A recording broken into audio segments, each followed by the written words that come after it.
So I really like the way that you think about this, and it's very similar to the way that I look at it as well. It's like it's not really necessarily about being wrong or right. It's a lot about just having that discourse, and not every set is like complex enough to have that discourse. And in those sets, like I don't really feel that strong towards it. You know what I mean? So sets that have like a lot of complexity, a lot of really interesting talking points and stuff like that, and a sort of divergence in the way that people think and look at Magic. I think that that's kind of the most fun part about it. And like I love playing with my friend Raphael Levy. Raph and I, we always disagree and stuff, but it's good fun. Like we don't take it personally or anything. It's not like core to who we are, for example, and so I really appreciate the way that you look at Magic.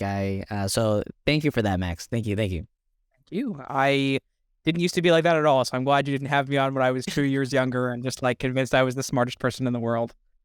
I definitely had the Dunning-Kruger arc where I didn't realize how bad I was, and then I thought I was the best, and now I think I don't know anything.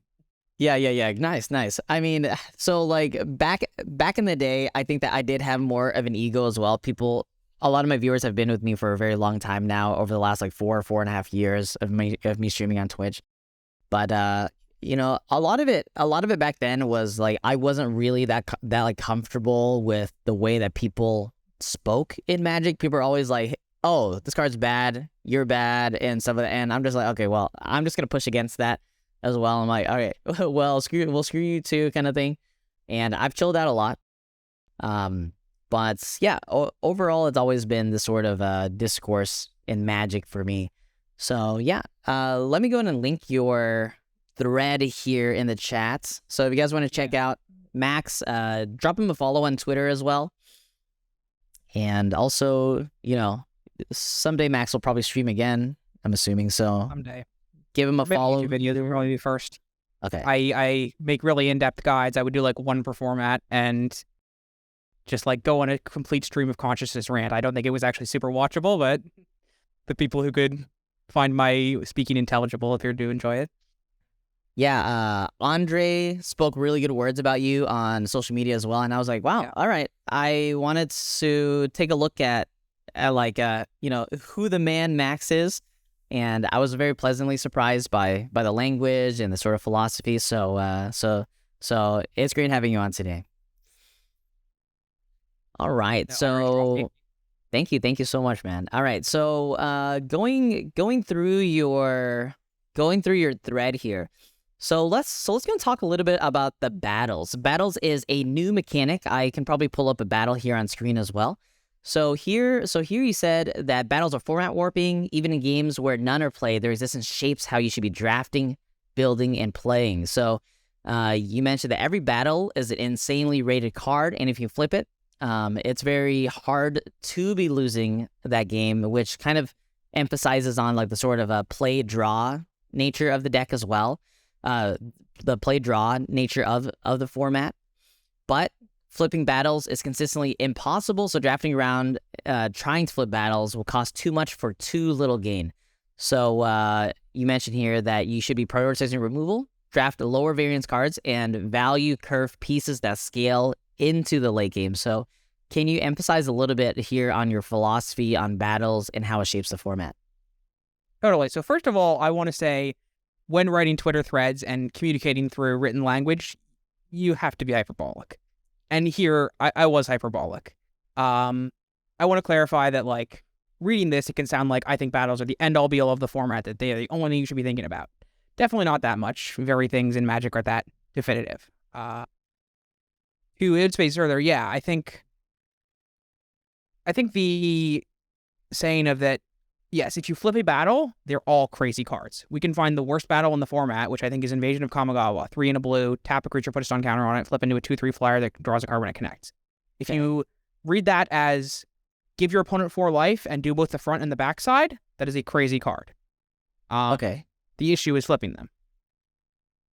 All right, so Invasion of Kamigawa here. Yeah, this is actually one that I haven't put in my deck. I can see like certain temple-based decks, like blue-based, temple-based decks that are quite good with this, but I think that you have better options in the format most of the time. Like, for me, I prefer Bullet Slinger over this even. So it feels kind of I mentioned this hard because I think to it's find a the place. battle. Mm-hmm. Yeah. No. Yeah. So the battles are quite interesting. I think that like some of the battles I actually don't feel like they have a place, I guess. Like they don't really have a place. It feels like the design space, the intention for it, it either overlaps with something else that is just generally better than it. Uh but yeah, like flipping the battles, I generally agree with as well. I kind of didn't feel that in the beginning of the format. Like in the beginning of the format, I was playing like a lot of these green decks, and it was like, all right, well, my opponent's at 12. Am I hitting 5 damage into this battle, or am I just like dealing like or am I like sending my 7 attack thing into this battle, or just hitting them, kind of thing? But I think as the format progresses, it does seem just to be correct most of the time to try to flip that battle. And a lot of the format is just trying to either flip the battle, or preventing your opponent from flipping the battle. So I think the battles overall, I am quite happy with this mechanic. How about you? I don't think it leads to fun gameplay. I think they did an absolutely fantastic job in the design of the set in terms of like mitigating how bad battles could be. I don't know if you know this. I guess I probably should have mentioned this in my intro. I have done a few internships at Watsy over the summers, and did play a few drafts of sets with battles, and I found them not very fun. I think they did a great job of like turning what could be a really snowballing with more set mechanic into something that like meshes well and creates fun gameplay. That said, they are still win more. I mean, they're great if you're ahead and you can flip them, and they're pretty mediocre otherwise. Yeah, and I think that that's one of the main things that I kind of want to explore in the game design space for Magic. It's like this play draw, this sort of play draw situation is just one that I feel like it has to be addressed somehow in Magic, because like you think about like planeswalkers, you think about like you think about card rates improving, right? So like a lot of like in recent sets we've seen these sort of a 3 mana 2/1 flyer that like enters the battlefield, gain a life, draw a card. And being on the play is just so good in modern Magic. Like being on the play, it's playing a 2 mana 3/1 or something like that, or having like the 1-2-3 curve on the play. Like it just invalidates so many of these games already. And then you add on top of that planeswalkers, you add on top of that battles, you add on top of that like combat tricks and removal spells just also being better on the play. It just leads me to question really, do we have to change the way that Magic the Gathering is designed? And these battles kind of don't answer that, right? Like I think like in War of the Spark, so going back to War of the Spark again, War of the Spark having these sort of downtick only planeswalkers, I think was kind of a great solution to the sort of play draw, where being the play was still good, but it didn't feel like you like just lost the game. It didn't feel like you couldn't do anything just because you were on the draw. So these downtick only planeswalkers are really, really cool in my opinion. The ones at Uncommon. So I kind of wanted to get your thoughts on that as well. If you share the same thoughts, if you think that like, or if you even had any sort of ideas to how we can mitigate the sort of play draw experience in Magic. That is a very, I don't want to say it's not loaded, but that is a complicated question that we are getting into. The spirit of how Magic should be designed, to which I am certainly not an expert. It's tough. Like from my very limited experience at Watsy, it is designing Magic cards is tough. Testing things while they're still in is tough. I definitely think that what you're speaking to, the play dodge difference getting bigger, it's partly set mechanics. And yes, I think one of the reasons War of the Spark was such a great set was because it didn't have that, and it didn't have that because the planeswalkers were mostly just downticks. I think the other thing is that because of power creep, slowly, the only thing that doesn't change in Magic is your life total, right? Mm-hmm. Cards change, stats get slowly bigger and bigger, but your life total never changes. And so slowly it gets more and more important to be on the play and be aggressive and be the one who's controlling the game. Yeah, so actually one of the things that I had in mind from a design perspective is actually cards that both benefit from being on the draw, and cards that also benefit from a mulligan. So for example, imagine a mechanic where it's like, if you had mulligan this game, then this card gets this, right? I think that's pretty cool. or something like if you were not the first player or whatever, that could be better worded. This game, then you get this, something like that. So imagine like a 2-mana 2/2 or something. If you're in the draw, now the 2-mana 2/2 gives you like a 1/1 token, something like that. So actually, you're like giving incentives for being the second player, and I think that is kind of a cool way to go about that. I'm not sure exactly if that is possible. It doesn't seem like it's not. Like it doesn't seem I can't see why it wouldn't be possible. But they're basically what I'm trying to say is like having benefits for not being the first player. I think that's cool. Like there's not much of that. I think that's an amazing mechanic. I will not say whether or not that was in the works or was considered, but I think it's an amazing mechanic that works very well on Magic Online and Magic Arena and horribly in paper. Okay. And you definitely have to remember like how many players are just playing Magic casually are going to go to one draft and not like be super into it. And you're going to turn 10, you draw this 2 or 3 drop and you're like, I have no clue whether I was on the play or draw this game. How do we figure this out? And it's definitely a bit like you could design your way out of that by having a token that says this player was the starter of the game. Yep. It just feels like a bit much work. And then what's the upside? Like, it's such an amazing idea that would improve Magic, but is it worth the overhead? Sure. And I think that sort of dichotomy is really hard as well. So I actually don't have the numbers on how many new players get into Magic. I feel like the vast majority of Magic the Gathering players are like existing Magic the Gathering players. And so you need to think about, all right, well, if we want our game to grow, how are we providing incentives for these new players? And in addition to that, it's like we also want to keep our remaining players happy. So how do we balance all of that? And there might be the sort of reality where it's like, okay, well, maybe we can't have everyone be happy. Maybe we just cater to maybe it's set dependent, right? Like maybe like this set will cater to the new players. This set will cater to the existing players. And Magic is one of those weird games where I think that that getting into Magic is really difficult just because of how complicated and how, for the lack of a better term, clunky the sort of game mechanics are, where you have all these phases, you have all these steps, and you really need to be somewhat of a seasoned player in order to really enjoy the game at its fullest, in my opinion. Right, where it's like, okay, well, before we move to end step, right, I'm gonna do this, or after your draw step, I'm gonna play Vendilion Click, and these sort of things, adding an extra complexity on top of that, it is diminishing, but at the same time, it's like, well, Magic's already clunky, like Magic's already complicated, like really does having this sort of having to have a token where it's like it shows that this player is the player who went first. Does that really take away that much from the overall game experience? And I personally don't think so. But again, I'm not a game designer, so so who actually knows? Who actually knows? I feel like that's a complicated thing. But yeah, that was going to be my answer. Is who knows? That's a complicated thing. I will note my experience is that actually, well, Mom is the wordy. I'm sure you've heard this heuristic. Mom is the wordiest set in all of Magic. And I was at an RCQ in LA last weekend, and yeah, I mean, a lot of the people there just were there to hang out. They said, "Wow, there's a 2-seat RCQ, limited. I can just show up," and you could tell that they were not necessarily having as much fun because of the wordiness and the complexity of the set. So there is a cost, and I do think that the vast majority of the Magic player base is more casual, and it is worth having products. Ideally, yes, the products will be split up, and sometimes limited sets will be more complicated and sometimes not, but there's no good solution. Yeah, maybe in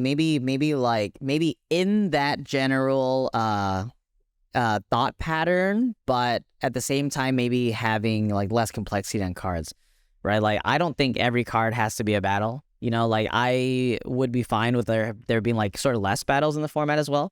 Or if there are more battles, like having cards just be more vanilla. That's actually fine as well. Like, I think that is a perfectly reasonable thing. But yeah, anyway, okay, I think that it's a little bit of that. Yeah, totally. Okay. So let's talk a little bit about this sort of thing that we touched on before, where we don't really want to just be drafting your sort of bread and butter deck, right? Where we want to be keeping ourselves a little bit open. How open are we talking about here? Where we want to keep ourselves open to like certain archetypes? Do we also, do we even necessarily need to focus on archetypes that much in general? Yeah, at the end I talk about it. I don't think we need to focus on archetypes that much. In terms of how much to stay open, I think it's a really tough balance in this set in particular, but in every set, like a quality of a format that is almost never discussed is how much should you be reading signals? How much should you be hedging? When around in the packs do you need to commit to a color and make sure you have enough playables? I think this one, I don't know, it's in like the 80th percentile of signal reading. You want to read signals, but you really need to make sure you're not playing bad commons, which you will if you read too few or too little signals. Yeah, really sort of interesting format. Do you feel that this format is a good format in general, like compared to other formats? And whatever your answer is, I would also like to know about formats that you have liked in like recent years as well. Well, that's good. I actually was hoping that we would talk about something like this. I like this format. I think it's fun. Over the years, as I've gotten less competitive, less sure I know everything, I've started evaluating formats more as like from an abstract game designer perspective, as am I having fun? Are people having fun? And not so much, is it skill intensive? And I think a lot of Magic players would evaluate it as how skill intensive is this? Do I feel bad when I'm losing, etc. I think this format's fun. To an extent, I think bonus sheets make formats a lot more fun. They're really tough to design around because you are adding strong cards that nobody can play around to an otherwise normal limited format. But one of my previous favorite formats was Strixhaven, for the reason that I think they did an amazing job of like making these instant and sorcery bonus sheet cards not game warping.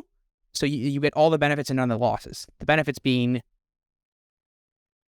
it's more fun because you're not doing the same thing over and over again. You have to constantly, or you get to constantly, see a new card, see a cool instant or sorcery, see Mizzix's Mastery or whatever, and say, how do I make this work in my deck? And then play this awesome card without it impacting the format a ton. Yeah, so yeah, nice. Okay, so also I think that Brothers War was a good example as well. Like Brothers War, I do kind of question the card selection for that sheet, but it's just so fun every single time. Like you get into a draft and you're like, okay, well, yeah, I've drafted this format so many times, but if I get one of these like really cool build around cards, I can actually do something really cool that I haven't done before. So I remember I had a draft in Brothers War. It was like a Draftna deck. So Draftna, I'm not sure if you remember this card. 2 mana. Not any Brothers War, so I will, but I'm interested in hearing. Okay. I will so take a break. Yeah, so Draftna. Actually, I can pull it up right now. Draftna. I got it. Yes, bounce an artifact and copy artifact spells. Yes. Yeah, so Draftna, actually, how do you spell that? Oh, I can't. I'm surprised I got it on the first try. Drafna. Okay, here we go. So Draftna. Long story short, I had this deck with Gilded Lotus in it. It's a 5 mana tap, add 3 mana of any one color. I have this. Yeah. I have this with one of the Mystical Archive cards, which was Sembalance Anvil. And this reduced costs in your hand. So basically, I copied Sembalance Anvil with this, and then I just bounced Gilded Lotus like infinite times. Oh my god. Yeah, and then I had a Prowess card. So it was basically just like an OTK deck. Like my opponents were on like 36 health or whatever, just in a single turn, just OTK them with my flyer kind of thing. So, you know, that Mystical Archive slot is so cool for limited. And it creates this sort of a replayability factor. And that deck on Magic Arena actually went 7 wins in like High Mythic or something. And I was like, what the hell? what in the world happened here? It's just like infinite combo deck. And you're never going to forget that. Your viewers are never going to forget that. That was an experience you associate with Brothers War as like this awesome, fun thing you did. And what did that cost? That cost one sheet on the bonus slot. Did that make the format much worse? Did the bonus sheet as a whole make the format much worse? Sometimes people get upset when they lose to these extra rares, these cards that they felt like they couldn't play around. But that feels so minuscule compared to how much extra fun you get from these bonus sheets. Yeah, exactly. So my general consensus with March of the Machines is that I would say that it's not like a terrible skill-wise format. Like there are a lot of complexities. There are a lot of decisions to make. But in general, if I compare it to like War of the Spark, even like Strixhaven in terms of like the play patterns and decisions you have to make, or in Ikoria, right? Ikoria for me, with the cycling, with all the cycling and how you can build your decks with the companions, those formats to me felt so much more skill intensive in a way. Like you had a lot of micro decisions to make, you had macro decisions to make, you had deck building decisions to make, and it was just so complex. And I don't feel like March of the Machines is there in that sense, but at the same time, I still think it's a really fun format. Like it gives people the dopamine hits. It has like all these really cool sort of like teaming up legendary characters on a single card. And it's just a really great experience. But in terms of the competitiveness of it, I don't feel like it's quite there. I wanted to get your opinion to see if you sort of had a different opinion than that. So I hope this doesn't sound presumptuous to assume that you're not already doing this, but I had a moment, a like gotcha click moment after my sixth draft or something that I realized, oh, I need to be doing this more. I'm going to win more and I'm going to have more fun. And it was that this is like the format where this is the least player cards type of format. A lot of the limited formats, it's just like almost every turn you have a decision, you just like use your mana most efficiently, get on the board, dictate the pace of play. I think this is going to be hyperbolic, but it's a dance. It's a tango with your opponent, trying to figure out what role you're each in and how to best use your cards. And properly evaluating that will give you a huge advantage. Figuring out like, do I need to use my removal to flip battles or to prevent them from flipping battles? Or do I need to save these for the right cards? And then after like 20 turns of each drawing 13 extra cards, I will come out the victor because they use their removal spells inefficiently and I was able to use mine on the most important things. Yeah, really interesting format as well. You know, a lot of players and me included, I kind of initially felt that this format was cube-like, right? Whereas like, okay, you just draft, you just kind of draft what you want, draft for fun.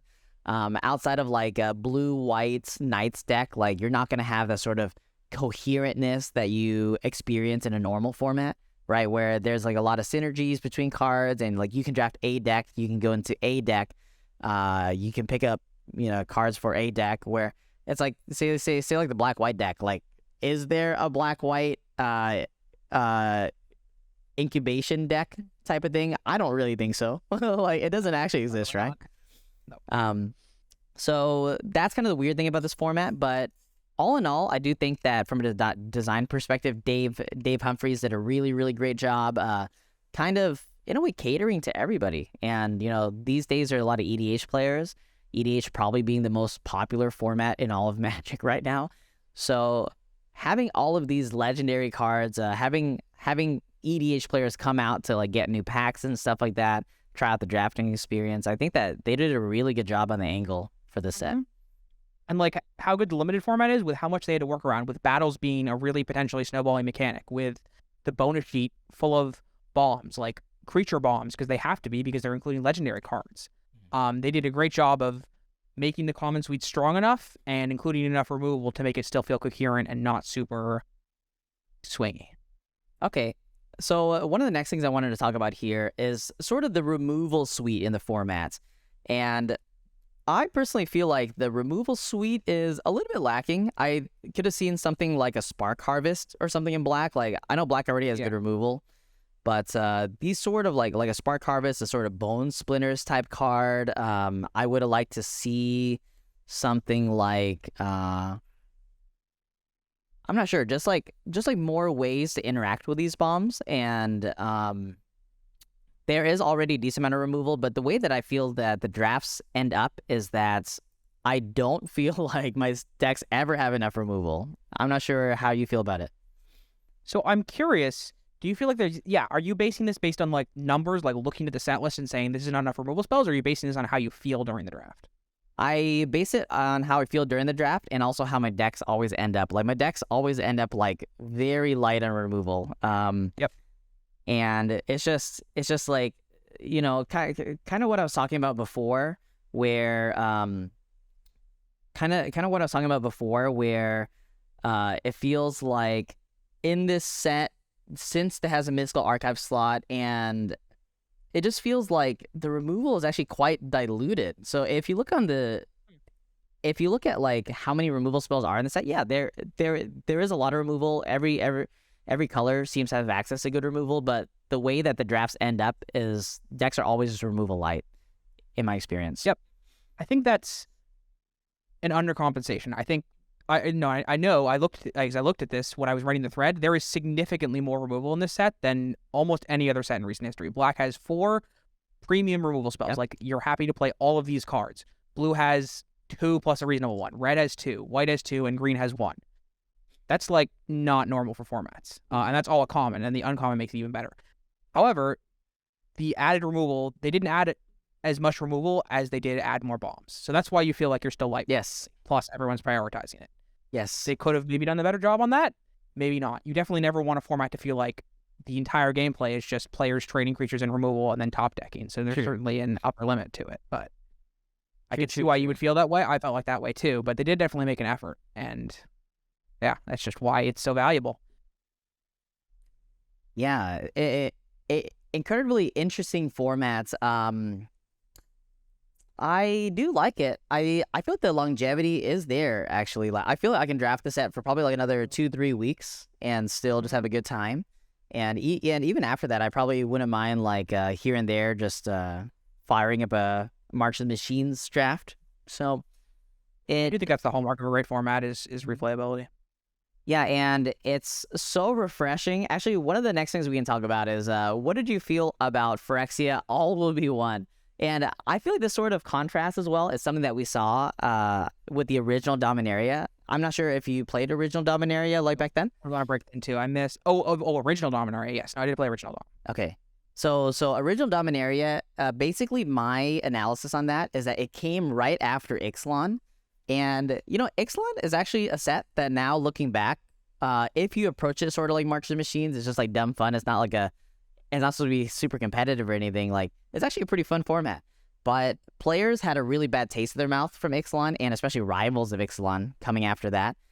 Just not really being that fun of a format. Dominaria coming in, right? And for me, Dominaria is not one of the best draft formats of all time or anything. But it's fun. It's fun. And that coming in, the sort of contrast between like the bad set and then the decent set makes that decent set into like a really great set in my experience. So comparatively, March of the Machines coming after Phyrexia All Be One, like, man, this format's the best. This format's great. You know what I mean? Like, so in my experience, I played, so I qualified for both the Pro Tour and also the Arena Championship 2 for Phyrexia All Be One. And I will have to say that I had a miserable experience. I had a miserable experience drafting Phyrexia All Be One. Like, to me, that is not a real Magic format. That is I don't know exactly like what that format was supposed to be, but I did not have a great time playing that. But I kind of wanted to get your experience with Phyrexia All Will Be One. I know I've already loaded this question and it's very biased already. Well, first I actually wanted to talk a little bit more because Anti-Time, one of your mods, had a question about removal feeling less aware or less present. And yeah, I think part of it is what you said, that players are aware of that and they're taking removal more highly. Also, removal interacting with battles, as I talk about a little bit in the thread, is it interacts with battles better than a creature because root removal has haste for interacting with the board, right? You play removal on your turn, you get to attack with a creature and make their creature not block the same turn of. Or you kill their creature instead of playing one of your own, and then that way they can't attack into your creature with a trick or a removal spell or whatever. So removal is super valuable in this format. Then to answer Deathsie's question about one, I think that definitely plays a part in it. I really like the comparison to Ixalan to Dominaria because, yeah, a lot of people love Dominaria, and I actually went back and did a few team drafts of Dominaria during RC San Diego because that's where I live, and we had some friends over, and it didn't hold up to what I remembered. And I think what you said about after both Ixalan and Rival of Ixalan not feeling great, Dominaria being very different. Yeah. So Phyrexia All Be One, really interesting format. Like, I actually felt like a format that was actually like sort of AI generated. It came like right at the same time where like AI technology was booming at the start of this year. And I was like, man, all these cards, like none of these cards seem like they were made by humans, right? Like some of these cards are so weird. Like the wording on some of these cards were so strange. I don't have a great example off the top of my head, but yeah, I wanted to get your thoughts just on just on Phyrexia all be one as a format, and if you enjoyed it, if it was like kind of okay to you, or how did you feel about it? All right. Well, first of all, I believe I can safely say, as someone who worked at Wizards around the time of Phyrexia All-in-One's development, the cards are not AI generated. Okay. Put your mind to rest. Thank you so much. I appreciate that. Hopefully, I'm not leaking anything saying that. Okay. Yeah, I didn't love the format. At first, I definitely bought into the Twitter discourse of like everybody really hated it. Like at the start, everyone was like, "Wow, aggression's crazy. We should just go crazy aggressive." Then it slowed down a little as people learned the format. Everybody had a more consistent deck, and suddenly aggro couldn't just like crush people who didn't really know what they were doing because it was their first draft.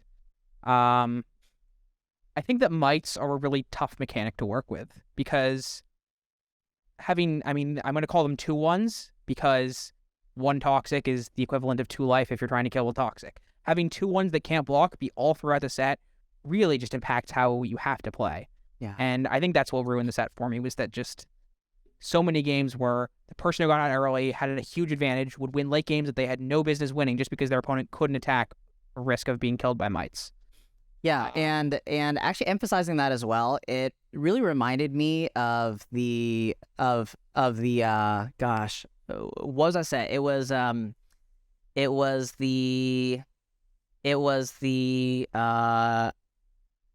was the vampire set that was like blue black?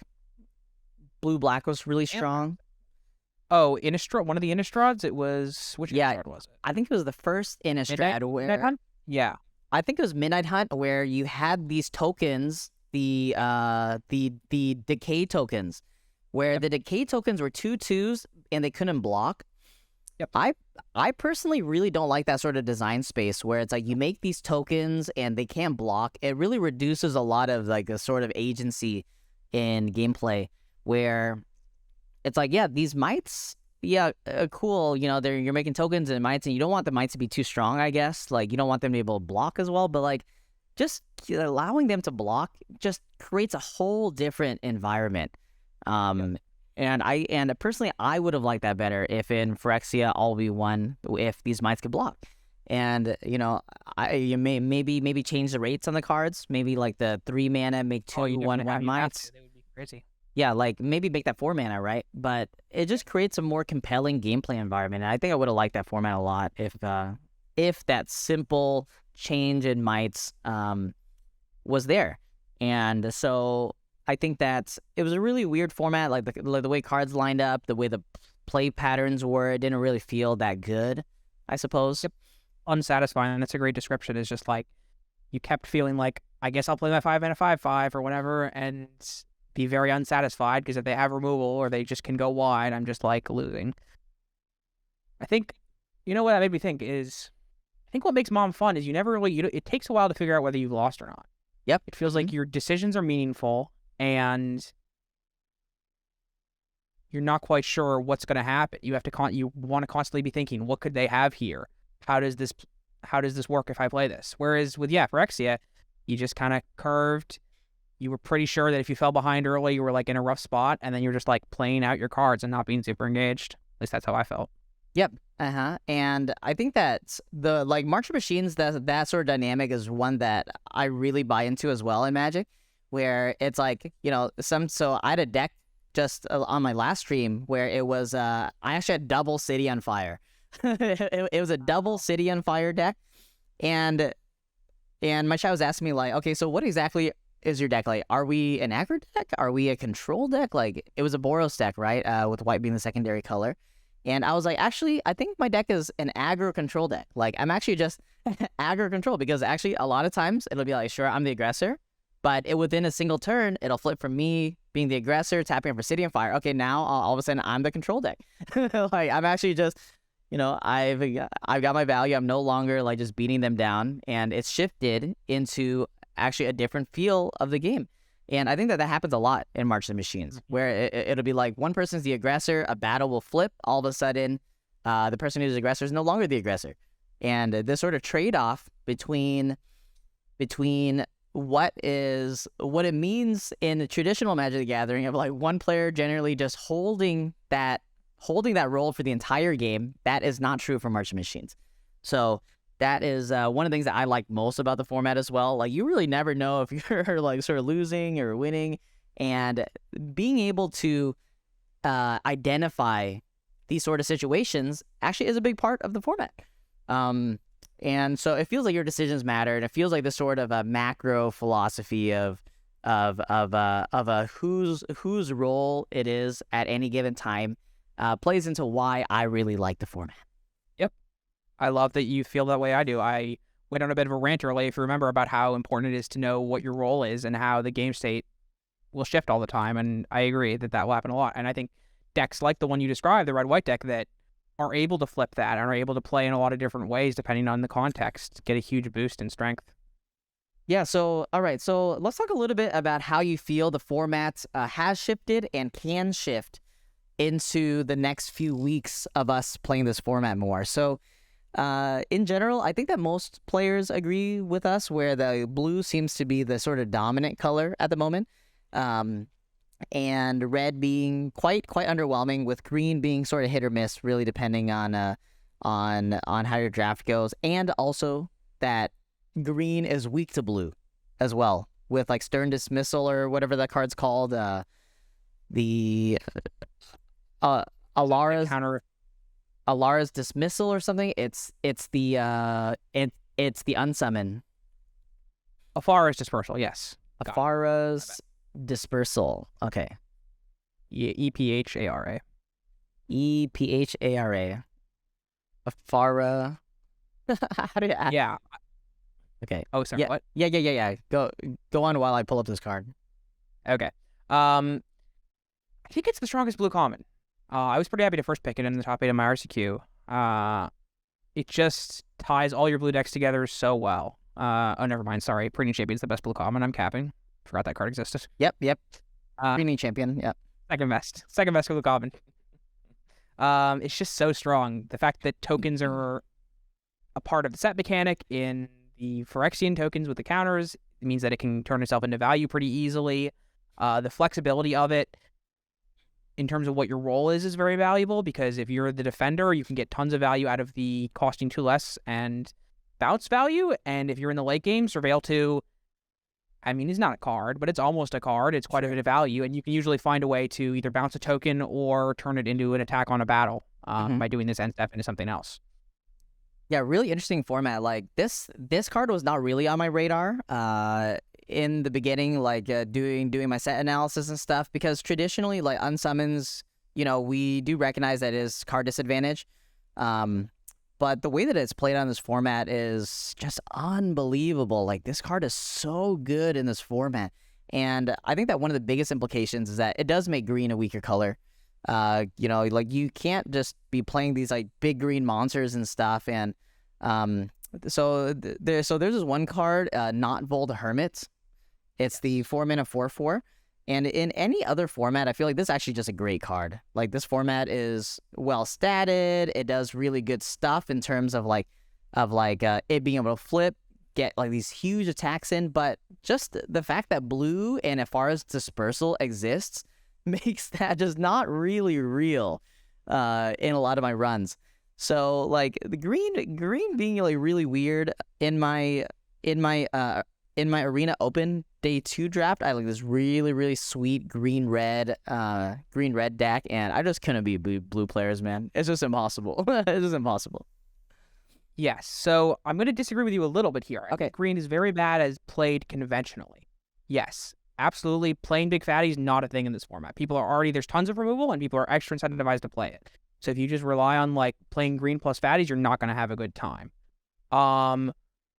I like the green. I actually like Not Vold Hermit a lot, and I like the green. It has good late game flexibility. That it has a lot of these curve pieces, a 4-mana 4/4, or the Herbology Instructor, a 2-mana 1/3, or even the Herd Beast, that do scale well into the late game. You don't need to play them, and you might get blown out by an Afara's Dispersal, but that's your choice. Yep. The other thing that green has going for it is great fixing, which usually in sets with lots of rares where you want to be playing them, or you want removal, colors with good fixing will be doing well. So I really want to play green. I don't like the Portent Tracker, for example, as much as I would think I would. I don't like the Land Cycler nearly as much as I think I would. I like doing ramp and fixing with Blighted Burgeoning, the ramp card. I like playing Overgrown Pest, and I like playing Converter Beast, and I don't know how to describe this other than just like a consistent deck that doesn't rely on big creatures and uses green as it would any other color. To have removal, you get a little bit of extra fixing, and you lose a little bit of the removal quality. Yep. Yeah. And green actually being quite weird, where like Cosmic Hunger is great. Like Cosmic Hunger is a great Magic card. But the thing is that green outside of that, it's like, what are your other removal options? You have the 5 mana battle, which I don't think is great, right? Oh, it's not. Yeah, I've actually every time I play that card, I'm like, wow, I should not be drafting this as high. Yeah. Point. It's like not only that, but the battle be having five defense counters on it. It's like, oh my god, 6. Crazy. It's 6. Oh my goodness. Yeah. So I really like the way that you broke down the sort of battles being as good as their defense counters in a way, where it's like where actually I like the 4 mana ramp battle in green a decent amount. Like it only has 3 defense counters on the backside. Like that is actually very reasonable in the games that I've played. Whereas like, man, these battles with 5, 6, 7 counters, like that 5-color invasion, like it is an astronomical amount. It's an astronomical amount. There's a threshold between 5 greater than or equal to 5 and less than or equal to 4. Okay. I think that number is really important because one with 5 or more counters can be hit by a 2-drop twice, and a lot of scenarios where you're the aggressor and you're able to attack in a battle will be like your opponent will trade off for a 3 or 4-drop and you'll get through a 2-drop, and that needs to happen 3 times before it flips versus a 4 or 4/1 needing that. Obviously, that's not the only play pattern that matters. I've just found like 4 versus 5 to be the magic number. Yeah, and I think that that's a big reason why Preening Champion is also so good. Preening Champion just being an invasive 2/2, being able to hit down the 4 toughness battles is like, oh my goodness. Like this play pattern is just a great method of being successful in the format, I think. And so like, yeah, these battles being like 5, 6, 7, I understand that they didn't want to like make these battles too strong or anything, but those numbers definitely don't seem correct, I guess, in terms of like a game design perspective, at least in my opinion. But yeah, and so yeah, green being a little bit underwhelming. I wonder if that can change. Do you see any sort of realities where like the colors can shift somehow? So maybe if like people are overvaluing blue or something, and there's a sort of a natural equalization of the draft format, maybe like red can be underdrafted and it's actually stronger for that reason, something like that. I think it's tough for me to speak to that because I think of drafting so much in the perspective of the first person, in the sense of like, I think about how I want to draft. And yeah, what you said, the only way colors ever really make a shift is if they end up being underdrafted and somebody comes along, finds an archetype and does it. And to that end, I'm really not sure, just because I haven't played Retro Red because it hasn't been open enough to justify trying new strategies. I could definitely see Black Red coming in, like you get the Signpost uncommon, you get some Rouse reinforcements and some of the Convoke removal spell, or even the uncommon equipment with Convoke, and you just play like a nice synergistic aggro deck that has late game potential, but it's gonna be tough. Yeah, so some of the cards, at least on Magic Arena and in my experience, that seem to be sort of underdrafted. One card that I love a lot, and I haven't even had the heart to lower it, is actually Zada. What is Zada's name even in this format? Zada the Grinder. Zada the Ungrinder. I believe it's Hedron Grinder. Hedron. I believe, but this is just a memory. I haven't actually found it up. Yes. Okay, so this isn't the right art, but yes. So Zada is actually such a cool card. Like, this card is sweet.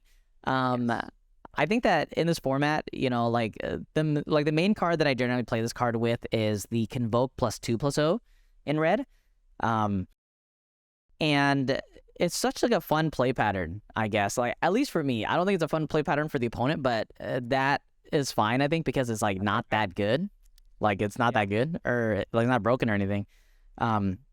But I've had a lot of success with these sort of red decks, and like Zadi even coming on the wheel a lot of times, or coming late in the draft, where I can draft like these Rouse reinforcements. I can draft like the +2/+0, give haste to stuff, and that's actually just a deck. Like that's actually just a deck where you know, maybe if you play a pair with blue, you can have like a more mid-range sense of the deck where you're playing like Meeting of Minds and stuff like that. You like maybe play as a few preening champions, maybe play a few battles, something like that. But red has actually been very fun for me. I do acknowledge the weaknesses of red, where again the removal spells like they don't really hold up that well in the format. The Fire Prophecy type card is actually quite good, I think, but you know, it 3 damage doesn't line up great. I think it's such a good card in every format, but I've had trouble with Fire Prophecy. Okay, yeah, and so I do think that like these red decks have a lot of potential that haven't quite been explored yet. And it's really tricky actually, because depending on what you're pairing the red with, like the pick order changes a lot, and like the nature of your deck changes a lot, where you can't just be like, oh yeah, well this card is good in red-white, because it's not always good in red-white. Like it really just depends. Like there's the 4-mana battle in red-white that I actually like this card, but this card obviously doesn't go in every red-white deck. So yeah, I'm a little bit interested to see if you can see any sort of potential in red, and what has to happen for red to actually be, you know, playable in the format. So yeah, I think the first thing, if we're talking about red playing playable format, is what you said. It just needs to be, people need to draft it less. It needs to be more open, and then you need to figure out what the strong thing is, which maybe that's Zada, maybe that's just like Rowler's reinforcements plus Convoke cards, and then maybe a few of those decks can slip by at the bottom of the table, with only 1 or 2 players. I'm surprised to hear your experience. I will say that I have not experimented with it once. I think I only tried one red-white aggro deck. I did have a Zada, and I did have a red-white battle, and I really disliked both of them. Okay. I found that they didn't play well with the thing we talked about earlier, where you really didn't get to decide your role, where it would be very inflexible. And if you fell behind, if they removed your important cards or just had like a strong rare, you would just be sitting there with like your cool combos and your red-white invasion and not quite be able to push through and never really turn the corner. Yeah, so one of the really cool archetypes that I've sort of found, and one of the things that I like to do in a format is like I like to find the Easter eggs, right? So my stream back in the day, I would say the number one reason why my stream popped off and why I can even have like a career in Magic is back in Ravnica Allegiance. I'm not sure if you've played the set. Did. Yes. Okay. So Ravnica Allegiance, like Clear the Mind for the first few weeks was actually not on anyone's radar really. Totally. So I thought this archetype was so cool that what I did, I spent the entirety of that format sort of pushing what Clear the Mind decks can look like. Wow. So Reed actually had a draft at the Pro Tour at this time where he was playing like a blue-white temple creature based deck with double Clear the Mind, and I was like, well, you know, that is oh, okay, you lost him in that Pro Tour. In that Pro Tour, yes, with that deck.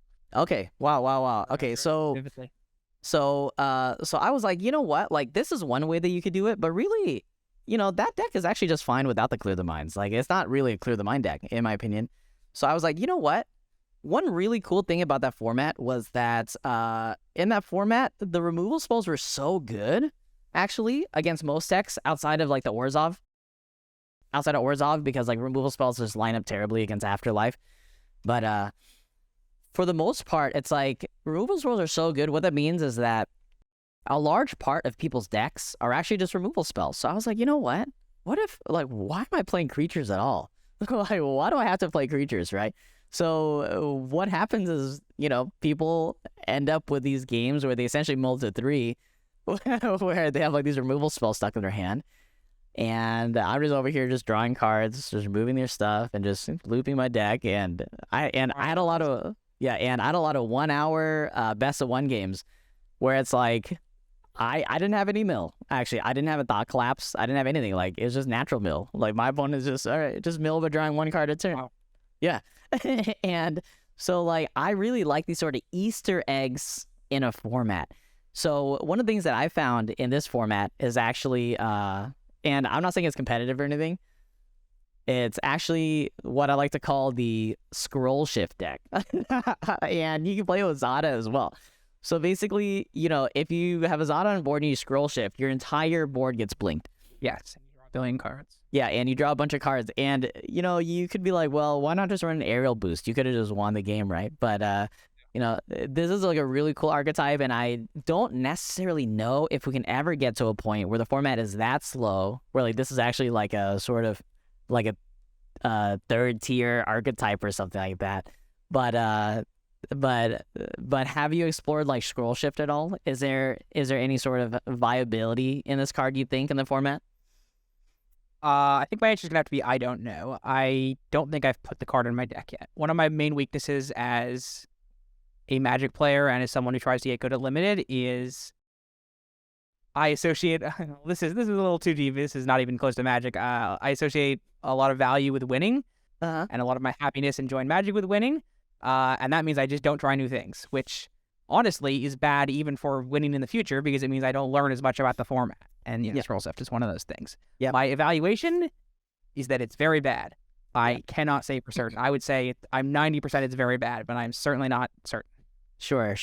And I think that's one of the things for me is that in these sort of non-competitive, like really casual environments, and I really see just like whether you're firing up a pod or you're firing up a draft on Magic Online, or if you're just like playing ladder on Magic Arena, is that is the time for me to be messing around with the cards, right? Like, all right, well, I also believe that a scroll shift is like 90% bad, but where's that 10%? Like, is it really 10%?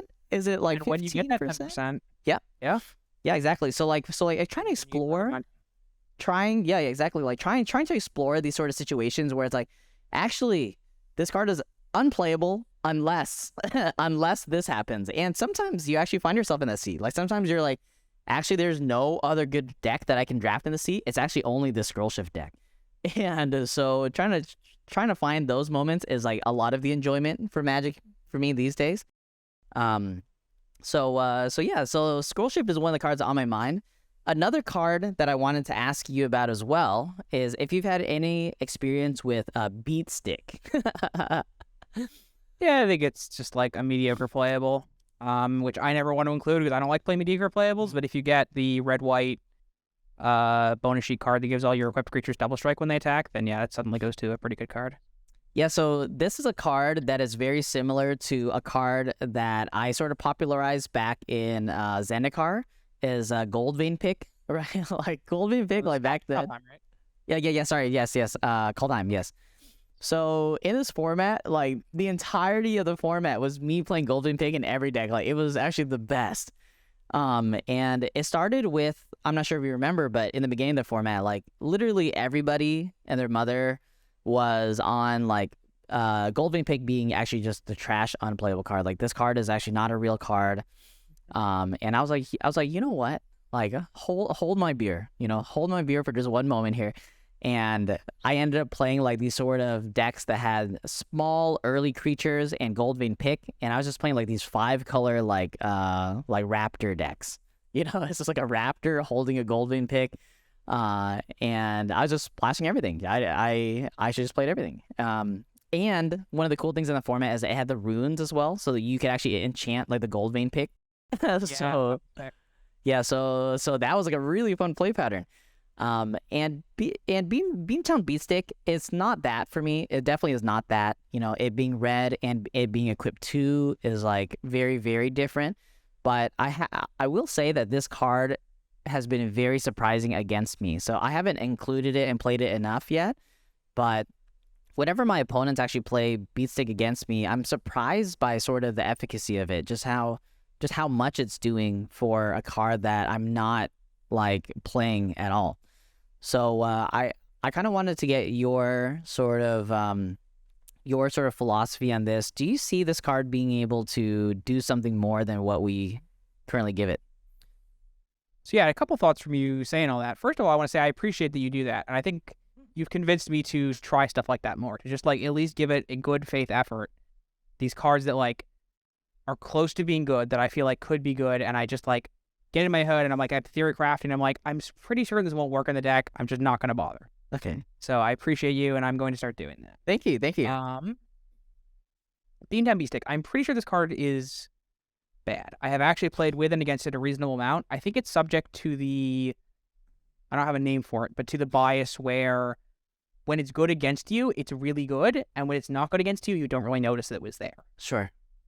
In the sense of when they're winning, when they're using the treasure, or they have the double striker uncommon, or the menace is just like on every creature is just crushing you, you're like, damn, this card is crazy. And then when they're down a card because they drew this, and you slowly eke out the game because they had less options, they had less value, you don't really notice that it is what cost them the game, but it does. Sure. And that's something you learn more from playing it yourself, and I actually have tried to play this card, so I can say with more confidence. Yeah. But clunky. It's subject to the thing of a lot of other cards in the format that I don't like, which is it's only good when it's good, and it's not good that often. Sure. I generally agree with that with that consensus as well. I think that this is like, I almost want to say that this is like not the format for this card. Like, this format is much more about kind of what we talked about before. You want to be doing good stuff. You want your cards to be good for the most part, and you do that while not dying. And I think that is sort of the takeaway for me from our discussions today and my experience. And that's something that's very valuable that I didn't have that much of a conviction on, I suppose, before our talks today. So I think that is kind of what this format is at the moment. And the sort of shifts that have to happen for that to not be true, it seems very difficult for me. There would have to just be more streamlined, like, aggression. Maybe another equipment that is a little bit underplayed is a Core Halberd, I believe it's called. Core Halberd? Yeah, I haven't played that one. That is the name. I have had a very similar experience, but I haven't played it quite as much, so I can't speak with as much confidence. Yeah, so maybe there are decks where it's like a card like Core Halberd just ekes out enough of that sort of the sort of play patterns of like, all right, I get something to attack and I still have a blocker back. I'm being able to pressure these battles, and I'm just slightly increasing the stat line of my 2/2s. I mean, it's a 50% increase, right? But obviously you don't really want to say it like that.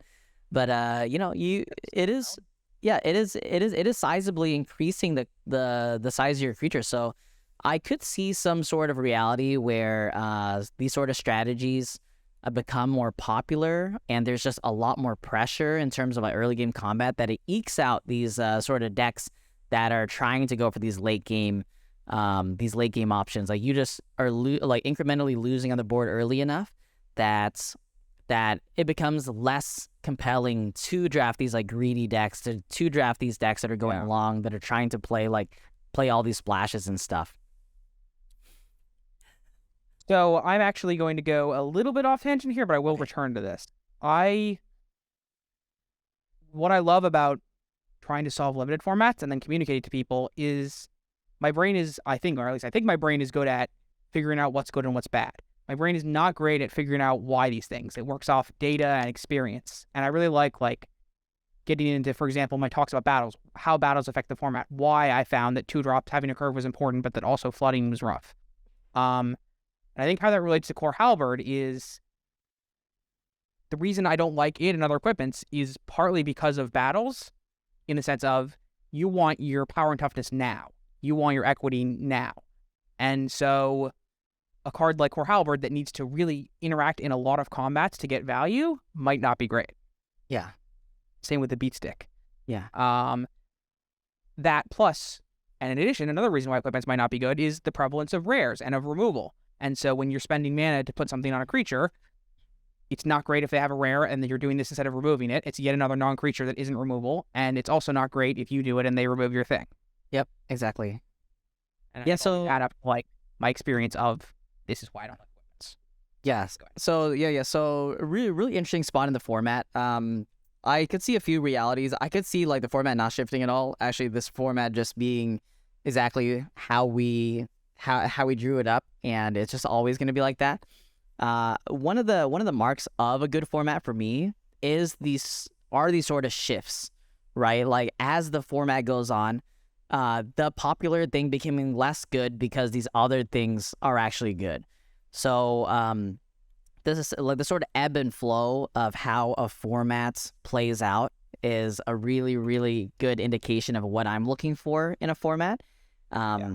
So I really do hope that the format can shift a little bit. I hope that other strategies are viable. And I think that if that happens, March of Machines will just be a great format for me, for all of the reasons that we said before. I think people will find a way to play green other than they have, and they will start to rate it a little bit higher, but not great. I also think some of the archetypal, like as people get better, I think some of the archetypal synergies will open up in the sense of when you have a pod full of all good players, you can't just do what I want to do every draft, which is hedge a bunch, try to only take rares and removal and make sure my deck is a high quality. Suddenly, you kind of have to start taking the cards that are less good. And then Blue-White Knights opens up. I know a lot of people already like it, but I don't. Okay. Red-White, whatever it's called, opens up as an archetype and using the Signpost uncommons. So that I could definitely see that starting to happen soon. Okay. I think one last thing for me to talk about that I wanted to talk about, and then after that we can leave. If any viewers here today have any opinions or any questions for either me or Max, that'll be a really good time to do that. Or if Max has anything else that, or if there's anything else that you would like to talk about that we haven't so far. So, one last thing I wanted to talk about is the prevalence of blue-black in this format. So I think that this is the consensus of what is the best deck. And I think that one of the big cards there is actually the black-blue invasion. And what's the name of that? Invasion? The black Amonkhet. Invasion of Amonkhet. Okay. So I wanted to get your opinion on this. Like, do you believe that blue-black is the best color in the formats? And do you think that Invasion of Amonkhet plays a big role in that? I unfortunately have yet to have the pleasure of casting Invasion of Amonkhet. It does Same, actually. insane to me. Okay. I do think blue-black's the best color, and that's with never having cast Invasion of Amonkhet. So it does not play that big of an impact in it, or at least it's not the only reason why. I have just been a fan of playing blue-black commons. This was a somewhat large part of the red, and maybe it wasn't. I think blue-black gets access to the best removal in the format, the highest quantity, the highest quality. It can win late games, and it has a lot of flexibility that we talked about earlier of whether to play aggressively or defensively and how to react to the opponent. And I think it's one of the only colors that I'm like actually happy to just be playing blue and black and good commons, and I don't really feel like I need rares that much. Okay. Yeah, so blue-black, I think from what I've heard from like the Lords of Limited guys and from a lot of the other players, a lot of my Twitch chat as well, is that blue-black has just seemed so good for all the reasons you mentioned. It's like I'm losing. It's like I'm on parity early. I'm losing the mid game. I'm losing in the late game, and it's like what is happening here? Actually, like what exactly is going on here? Like, why is my color combination not like that? You know. So yeah, blue-black has seemed a little bit dominating, I suppose, and but at the same time, it really seems hard to get into the blue-black seat. I don't know. It seems really hard. Like, I've seen a lot of players. More difficult. And I've seen a lot of players like Mr. Metronome from Lords Limited just be like, all right, you know what? Pack one, pick one. There's a bomb rare in a different color. I'm actually just blue-black.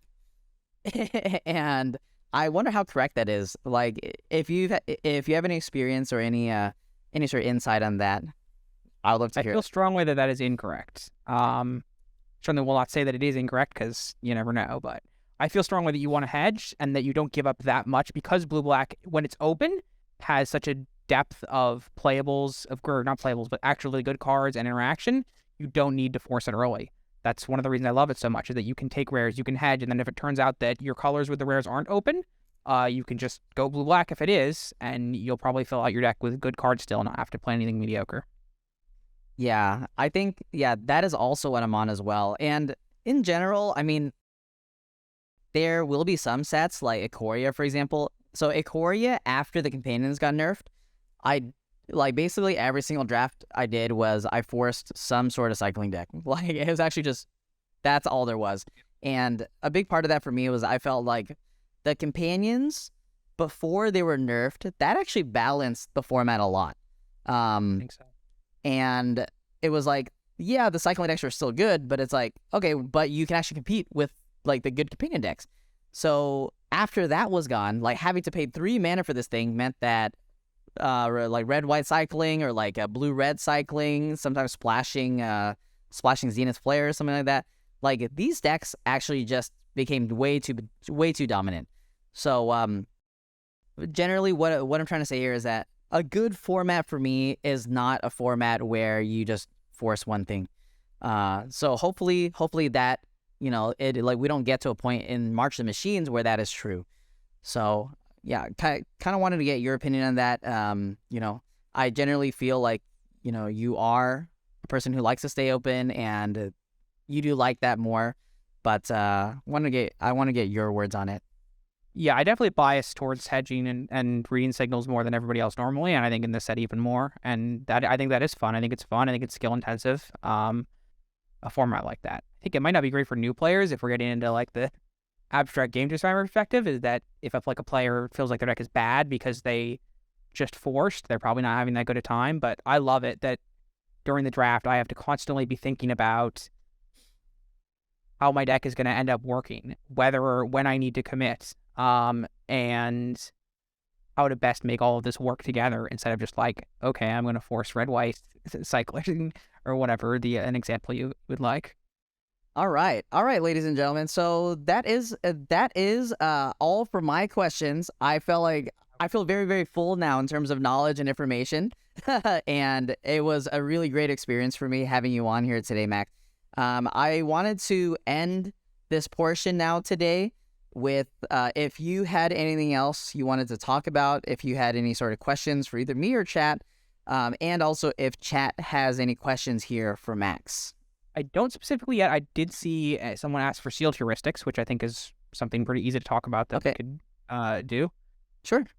And then the other chat. I haven't done a ton of sealed, but I prepped a little bit for a few RCQs. I think green is a lot better in sealed than in other formats. Or sorry, than in draft, excuse me. I'm getting tired and information overloaded too.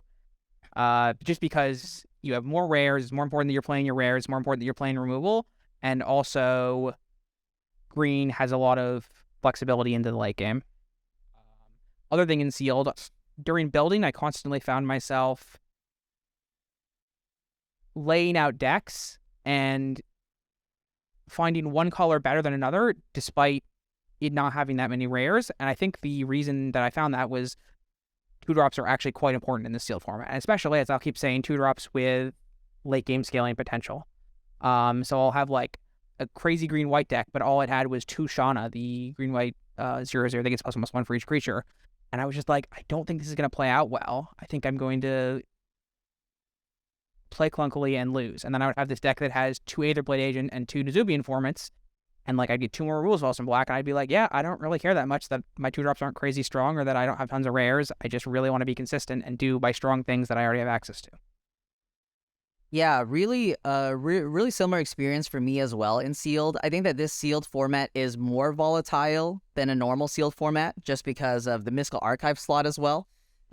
So like some of these decks will have like access to like way too many really, really good rares, and you know, if you can line up them being on color and also have that good early game, I think that really like warps the format a lot, and you can't always get this sort of really decent 2-color deck in my experience in this format either, because so much of it is diluted by gold cards as well. So much is diluted by like, you know, these other cards, and so it's been a really, really, I wouldn't necessarily say unfun. It's just like not a great sealed format for me. And one thing I will add on top of that is just literally Sunfall existing in the format. Like this card is not fun. Like this is not a great experience. If you have it, sure, that's fun, but Sunfall just being so prevalent in sealed as well has not made a great experience for me. Building on what you said about splashing more, yeah, I think sealed is a lot more flexible with the just play. We talked earlier that we didn't like 3-color, multicolored, not that much fixing. I think you kind of need to do that in sealed a lot. You constantly end up with like, this format asks you to have so many different types in your deck, types of things. It requires you to have strong things to do. It requires you to have curve pieces that scale into late game, and it requires you to have removal. And very often you won't get that in just 2 colors without being in a draft. And so you end up wanting to do heavier splash or just play straight up 3 colors. And I think that is valid, especially if you're not green, or especially if you are green. If you're not green, it's pretty sus. Okay, I think one thing I want to add on to there is Drake's question here. Do the land cyclers go up a lot more in sealed? So I want to let you lead this one. Yeah, I think they go up a ton. I think not having your 2-drop doesn't matter quite as much as it does in draft. And because everybody's kind of trying to force all their removals in there, a lot more games will go to mid to late game. And so in particular, the land cyclers that are situationally strong will be even better. That's the Alabaster Host, the 3/4 Exiles, and Furnace Host Charger, I think, are the other 2 that I like. The other 3 just feel like more generic creatures that I don't love as much. Yeah, and I think that the tear in blue, one of the weird things about that is that it doesn't really fit into like what blue wants to do normally. Like blue is like very compact in this format. I think it's like you know, like having access to the land cycling, sure, it's fine, but you don't find yourself land cycling that much in blue anyways. Like you don't want to take 2 mana off to like do that most of the time. And then the tear coming down late, it's like kind of awkward with game plan as well. But yeah, but I think that one more thing I want to say about the land cyclers in the format is that I kind of don't like the way that they're designed. It doesn't really so kind of what I'm looking for land cyclers is that I want these cards to not be creatures, kind of for the most part. Like I don't want it to be like these sort of big creature thing. I want it to be some sort of other type of flexible ability that actually plays a greater role at every point in the game. So like a card like Furnace Host Charger, like, okay, sure, you know, maybe your red deck it has to play a Furnace Host Charger, but it doesn't really. None of the land cyclers play that well into what it's supposed to be doing as a land cycling card and actually as a card later. I think the Abalaster Host is the best example of one that does fit that, but these sort of white control-ish decks are not that common in my experience. Probably more common in sealed than it is in draft. Flash and white is especially prevalent in sealed, since you'll just like have some of the convoke removal spell or the pacifism one, and you'll just be like, yeah, I'm gonna play some of these and some Alabaster Hosts. Be happy. Yeah. But speaking more to your, go ahead. Yeah. Go on. Speaking more to your general point, I'm surprised. I've had the opposite feeling where I actually really like the Furnace Host Charger. I like the strength of land cycling cards is that they always have a fail case of get a land, and that they're good in different scenarios. So if they're mediocre cards, like, I mean, I don't know if you remember this forever ago, in Alara, they were all like, there was like 6 mana gain 8 life, or 5 mana counter spell with land cycling. And whenever you would draw one, you would feel like both of your options sucked.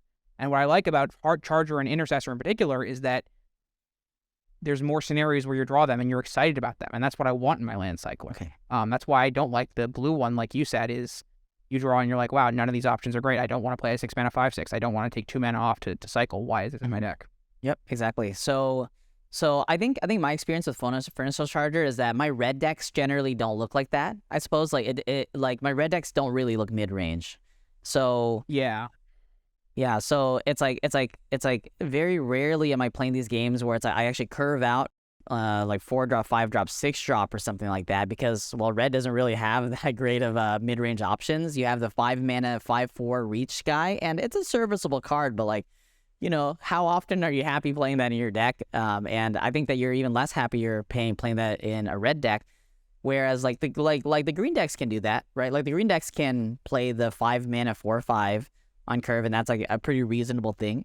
But like the red decks just haven't felt like that to me. The red decks are like more compact, similar to blue. So I think we've had different experiences with our red decks. My red decks are barely red. They're like almost just okay. So my red decks are actually like very red. Yeah. So my red decks are very red.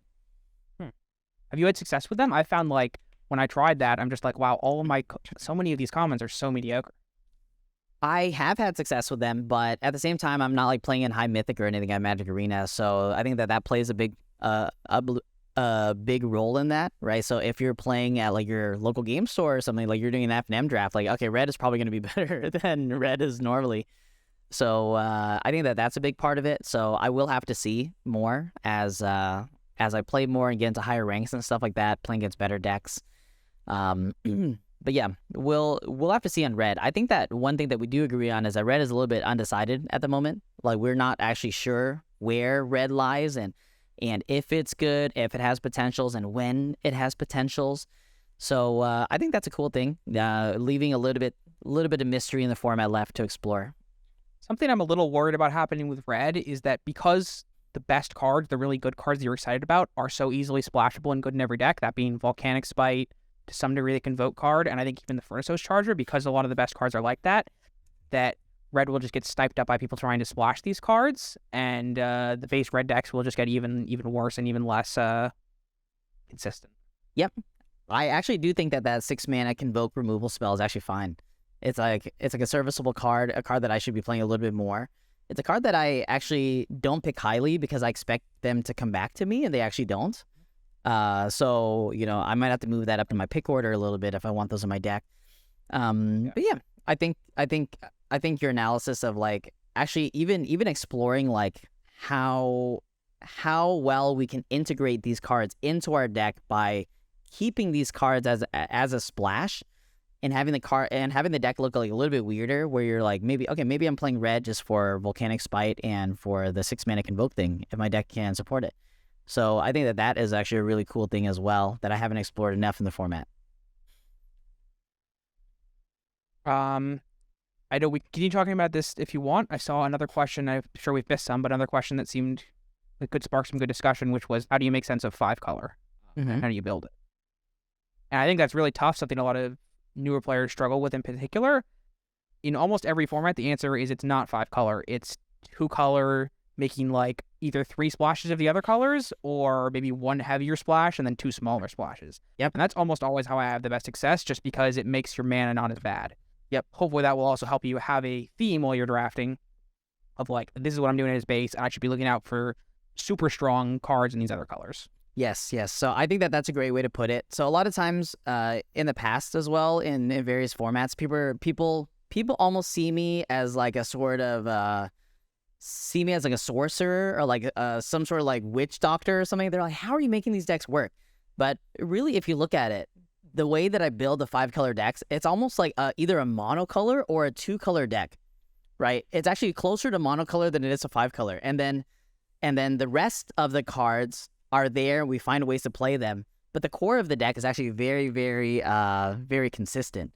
It's a deck that, to the untrained eye, it looks like a 5-color deck, but really it's a deck that's playing these other colors, but you're essentially at its very core a 1.5 2-color deck. And if you, I agree with that completely. If you want to think about it from a math perspective of like, how are you casting your spells? That's the ideal version. Is you're green, you have like 10 forests, a few of every other color land, and then like 4 or 5 green cards that each make every color. And suddenly, as long as you draw 1 green source, there's 5 cards in your deck that make it so you have every color. And sometimes your mana is even quote unquote better than everybody else. Some middling factors to that can be if you have a 5-color card. That means that if you have like 4 forests and 1 card that makes all colors of mana, you can't cast your 5-color card. So that might be a little more complicated and not worth thinking about, but if you have like an Invasion of Alar or a Niv Mizzet, you kind of need to think about how you build your mana base differently, and suddenly you can't just put like 10 forests and a bunch of fixers. Yep, exactly. All right. I think that is a good place to leave it at today. Yeah, Max, thank you so much, man. So one thing that I will note is that in the coming weeks, I will be doing like some co-op drafting with like a bunch of folks, like streamers and other friends in the Magic space. So yeah, if you're ever interested in that, that is going to be an option. I will send you something later as well. Yeah, I was going to give you that. Actually, if this ended up being shorter, I was going to ask if you wanted to just do a draft together, maybe not play. So I'd be super interested. Yeah. I think for today, you're quite exhausted, I'm assuming. It's late for you in the U.S. I'm not that exhausted, but I would be surprised if you and many chatters weren't, so I'm happy to call it a day. Okay, nice. A young person's stamina. My sleep schedule is also heinous. Okay, nice. Thank you so much, Max. Everyone in chat, can we get some people claps here for Max? And once again, I want to give a shout out here to Max. So please do check out his thread. his thread on Twitter. Give him a follow on Twitter, and also give him a follow here on Twitch as well. Appreciate it. Thanks, Deathsie. Yeah, you're welcome, man. Thanks so much for joining us today. So, yeah, thank you so much, man. I appreciate it. I will catch you soon, buddy.